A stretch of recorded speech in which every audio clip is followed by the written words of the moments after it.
Agora aqui no SBT Meio Dia, vamos falar de política. Michel Temer reuniu ministros e aliados neste domingo no Palácio do Jaburu. O encontro aconteceu às vésperas do início da tramitação na Câmara da segunda denúncia apresentada pela Procuradoria-Geral da República contra o presidente. Os aliados mais próximos de Michel Temer foram convocados para uma reunião no fim da tarde deste domingo no Palácio do Jaburu. Foi o primeiro encontro para definir estratégias na semana em que a segunda denúncia contra o presidente será lida no plenário da Câmara. Os ministros da Secretaria-Geral da Presidência, Moreira Franco, e da Casa Civil, Eliseu Padilha, também denunciados, participaram da conversa. Temer é acusado de obstrução da justiça e de liderar uma organização criminosa formada por integrantes do PMDB. Em relação ao governo, há um clima de absoluta tranquilidade, de serenidade, e para que esse tema seja enfrentado. Depois da leitura no plenário, com a presença mínima de 51 deputados, Temer será notificado e terá o prazo de 10 sessões da Câmara para apresentar defesa na Comissão de Constituição e Justiça, a CCJ. Depois de analisada na comissão, a denúncia seguirá para o plenário da Câmara, o que pode ocorrer no fim de outubro. São necessários os votos de 342 dos 513 deputados para que o Supremo Tribunal Federal seja autorizado a abrir investigação contra Michel Temer.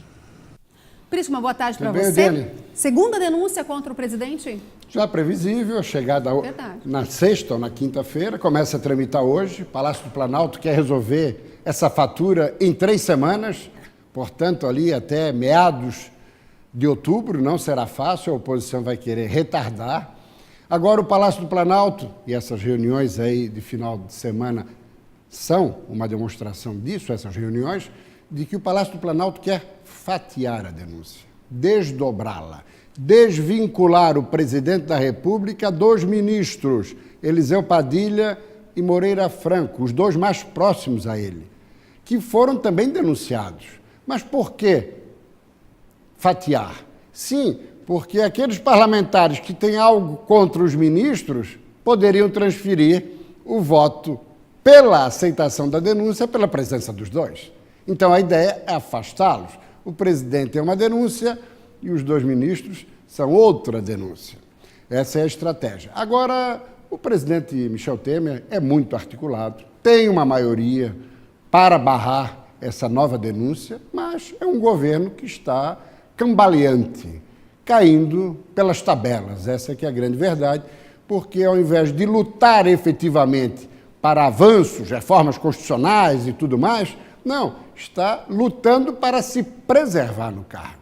A sorte é que a economia continua avançando, e sobre isso vamos falar, inclusive, amanhã, sobre novos números que começam a aparecer, tanto de crescimento quanto da própria inflação, Yudiane. Por isso, falando em avançar, a reforma política está estagnada ou está avançando? Realmente, o Congresso Nacional é uma casa onde ninguém se entende. Cada um quer uma coisa diferente, Yudiane. Essa que é a grande verdade. Nós temos um telão aí para mostrar, né, Graça, da reforma política, que é a proibição da coligação na proporcional e cláusula de barreira. Esses 2 primeiros itens, esses 2 primeiros tópicos, foram aprovados no Senado, numa PEC, proposta de emenda constitucional.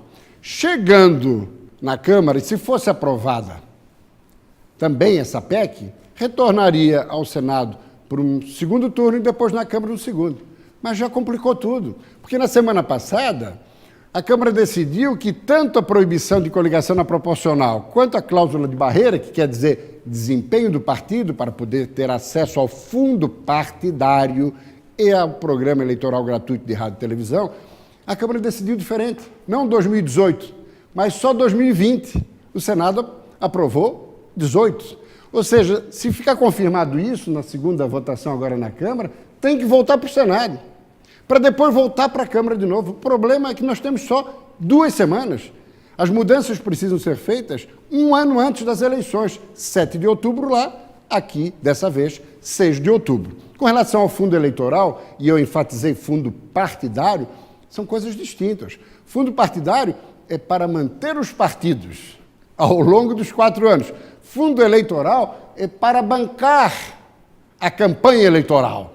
E deve acabar prevalecendo aquela tese esdrúxula, absurda, vergonhosa, indecente dos 3,6 bilhões de reais, que quase todos iam inicialmente sair tudo do orçamento da União, ou seja, recursos que deixariam de ser aplicados em atividades fins, como segurança, saúde e educação, para bancar as campanhas de suas excelências. Agora não, continua, muito provavelmente vão continuar os 3,6 bilhões, mas vão tirar um pouquinho das emendas parlamentares, mas vai sair dinheiro também da União.